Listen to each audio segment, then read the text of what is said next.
We have a new locomotive joining the rolling fleet. What could it be? Let's have a look, shall we? Roll the intros.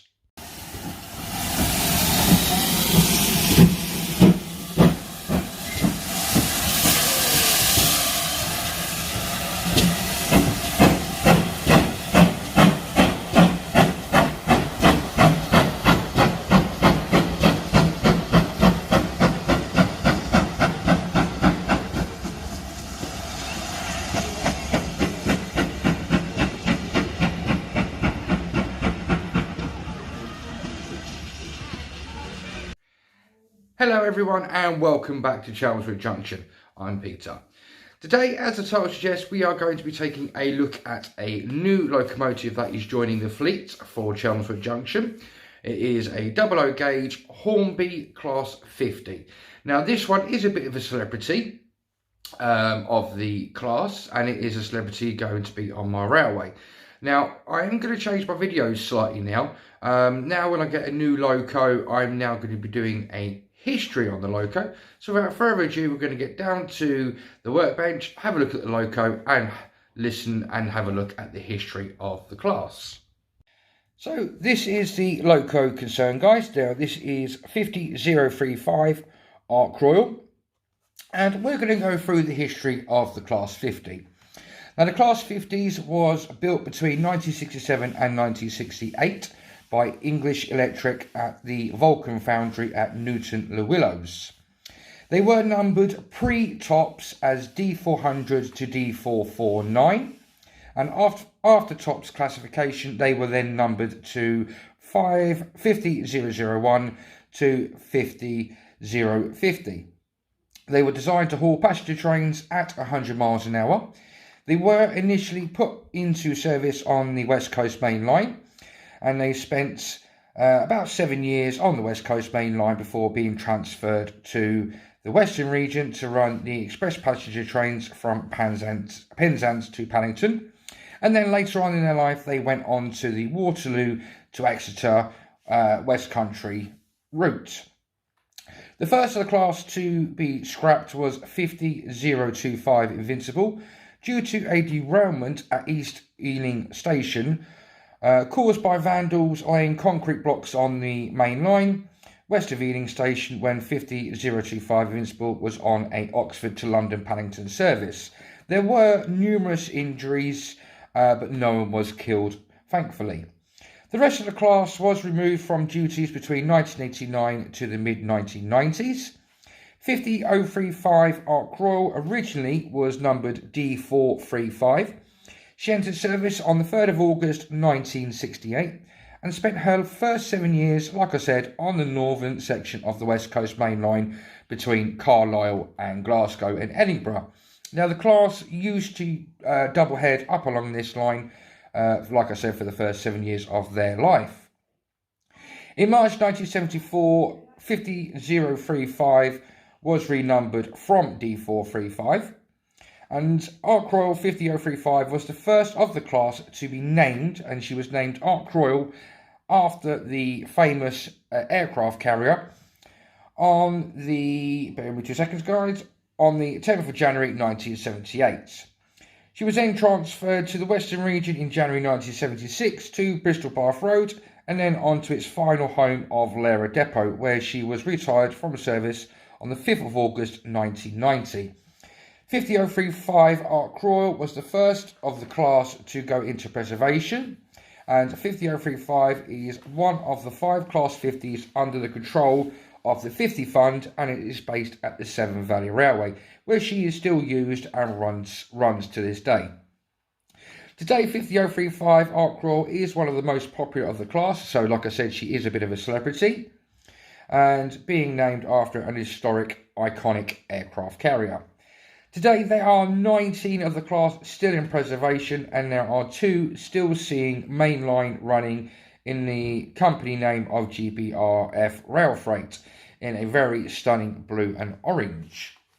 Now, with the loco concerned, the model, it comes in the usual cardboard sleeve at the front, so without further ado, let's get this out. Now, bearing in mind, guys, this loco has been available to purchase from, I believe, around 2012, I think, but correct me if I am wrong, guys, please.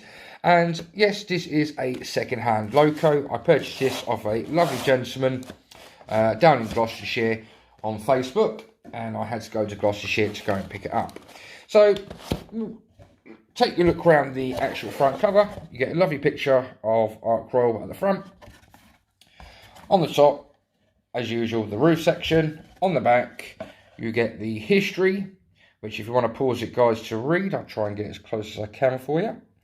So if you want to try and pause that and read it, you can as you can. And on the bottom is the usual information in different languages, English being on the left-hand side, and obviously the barcode and the product safety codes. So without further ado, guys, let's have a look at the size of this one. As you can see, this one is R2349 BR Coco diesel electric locomotive class 50 Ark Royal. So without further ado, let's get it out of the box. Let's not faff around anymore. So as you can see, it comes in the old-fashioned polystyrene with front plastic cover. Take the front plastic cover away. Straight away, there is always a little bag of goodies, which I will be needing because both the couplings are in there. Let's take off the top section, get rid of that. And let's get the loco out of its storage area. So, picking up the loco carefully, having a look around. As you can see, it's in the BR large logo livery, which a lot of the Class 50s held. And as you can see, it is 50035 Ark Royal, and it is in beautiful, beautiful condition. So, what I'm going to do, guys, is we are now going to try and get the body open so we can get a chip installed. And the chip that I'm going to be installing is a Bachmann 36-566, and it is a 8-pin harnessed decoder. It has got Railcom. It is also a 4-function, I believe. I do double check that. I believe it is a 4-function. But that is what I'm going to be putting into this loco. Normally, I would use Hornby chips, but I only recently found out that Bachmann do an 8-pin, and I do like the Bachmann chips because they're made by ESU. And as you all know, I do have a ECOS ESU command station, so these run very well with the ECOS. So what we're going to do is, it does come in the little pack. There is 2 little tiny, as you can see there, prongs that you can use to help get the loco body off, but I usually find that all you need to do is put your 2 fingers in there and lift it up. When you are taking these locos off, guys, as you know, this is, like I said, this is second hand. I have got problems with the front jumper cables here, so I have got the worry of disconnecting them. But if you have got yours intact, guys, when you are taking the body off, you do have to disconnect the jumper cables here. So bear that in mind, guys. Let's take the body off. Now, as you can see, guys, you can see where the 8-pin decoder is going to go there. And you can also see that there is a fan there, and it is supposed to be a working fan. Now, I have had these in the past, these locos in the past on my old railway, and these are driven, the fan there, as you can see, does turn when you turn this wheel here. Well, should do. And this is powered by an elastic band by the motor down there. Now, I know from previous experience that elastic band put a lot of strain on the motors and could burn your motors out. So I have always disconnected that elastic band, and that was the first thing that I did once I got the hold of the loco. I opened her up and found out that the elastic band was still there, and I disconnected it. So without further ado, let's get the chip out of the box and get it into the loco. So like I said, guys, it's just a normal standard 8-pin decoder that's harnessed. So let's get the blanking plate out of this.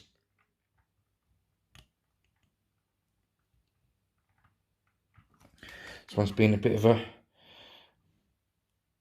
awkward one to remove. There we go. Just dropped in there. Should have a pair of tweezers somewhere. Yep.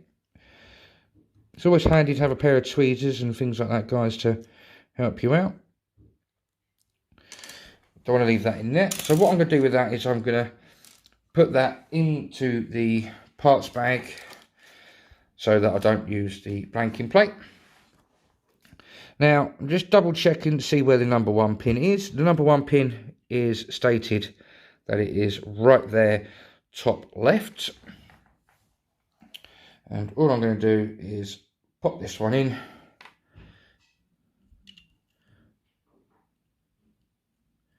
And then we should be able to get it up and running. So you just pop that in there like that, guys.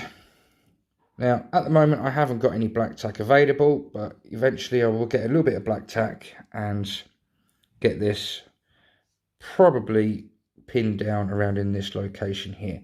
But it should be okay at the moment. If I try and get these cables to stay together like that, he says. You don't want your wires getting anywhere near the mechanical parts of the motor. And then all you do is drop the body back on. And there it goes. What I'm going to do, guys, I'm just going to pause the camera quickly, get it hooked onto the programming track and programmed on the ECOS. So that is now the chip installed, as you saw, and I have now programmed it with the ECOS ESU just over there, excuse me. What I'm going to do now is I'm just going to grab hold of my service cradle, get that train out of the way, bring in the service cradle and turn Ark Royal over, because as you can see there isn't a coupling at all on either end. So what I've kind of done is got one of the couplers out of the pack, and I'm going to choose which side I'm going to put it, and I'm going to put it down at this end, and it's just a normal NEM pocket, and it just slots in there. And I'm just going to grab hold of one of my tiny screwdrivers just to seat it home properly, just like that. And that is basically all you have to do to get your loco up and ready. Is basically, if you're running DC, all you have to do is just put a coupling on the front or on the back, or you can put two at either end, whichever you want to do it. I always only run with one coupling, so that way the front of the loco, all my locos are designated to go one way. So this loco is going to be going that way at all times, so that's not an issue. But if you're a DCC operator, obviously then you've got to put your coupler in, and you've got to put your DCC chip in. And once you've got your DCC chip in, you're good and ready to go. Like I said, I've just programmed it. So now let's get her on the track and let's get her running. So without further ado, guys, we're going to get her hooked up onto her first train. I'm going to bring her in nice and slowly. And just connecting her up now to a nice set of BR and Virgin Mark IIs. And the coupling on the Mark IIs are a bit of a pain in the bum, so I'm just going to quickly help it out here, like that. This is the tool that I use to help me couple up my locos. It's basically a little dentist tool. You can get these on eBay's in packs of 2 or 3 bits. You got this one, I've got a finer one, and you also get a like a mirror one that you can get. So these do come in handy. I'll get you the other one just to show you as well, guys. So that's the original, and that is also the fine one. And these are just dentist tools that you can purchase on eBay. They do help to couple up locomotives and decouple locomotives. So without further ado, let's get Ark Royal on the move for our first run.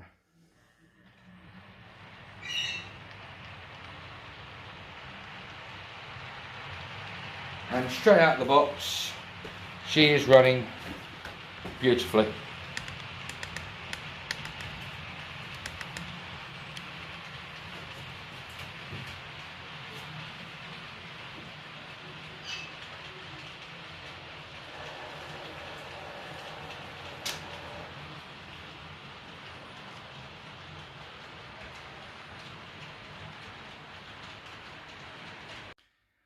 So there you have it, guys, the new addition to the fleet, 500035. 500035? I do pardon myself. 50035 Ark Royal Class 50 in BR large logo blue. Now, why did I pick this particular loco? Well, I picked this particular loco because it was a Lara-based locomotive at the end of her years, and spent most of the majority of her life based at Lara Depot. And I was originally from Plymouth in Devon. She was named after an aircraft carrier that was based in Devonport Dockyard, again in Plymouth. And she was named at Plymouth Station. So the loco and myself have got a bit of history together. And I have seen Ark Royal at Lara Depot many, many years ago, before they retired from mainline service at Lara Depot on one of their open days. And I have seen her at the Severn Valley Railway at the moment, stored on one of the sidings, ready hopefully in May for the Severn Valley Diesel Bash. I hope you've enjoyed the video as always, guys. I decided to make things a little bit different. I've made a new intro title screen for the videos, and I've decided to change little bits. Like, you know, I normally say hello YouTubers, but in future I'm going to say hello everyone and welcome to. It sounds a bit better if people from Facebook, Twitter or any other social media site that are watching my videos, it's not just YouTube orientated. It is, at the end of the day, these videos are for everybody. I hope you like the new format of the videos. If you do, please leave a comment down below. And if you've got any suggestions on how I can polish my videos up even better, again, leave a comment down below. If you've got any questions, drop a question down in the comment section below. If you've enjoyed the video, please hit that like button down on the left hand side. It'd be much appreciated. And again, I would like to thank all my subscribers that have been with me for many years, and I like to thank the new subscribers that have joined my channel recently. If you're not a subscriber, you can make the choice if you want to become a subscriber. If you do, all you got to do is hit the subscribe button down on the right hand side. Until the next time, guys, look after yourselves, protect your loved ones, but above all, happy modelling. And if you want to carry on watching videos from my channel, there should be a link coming up here and here. Until the next time, guys, happy modelling and bye-bye from Chelmswood Junction.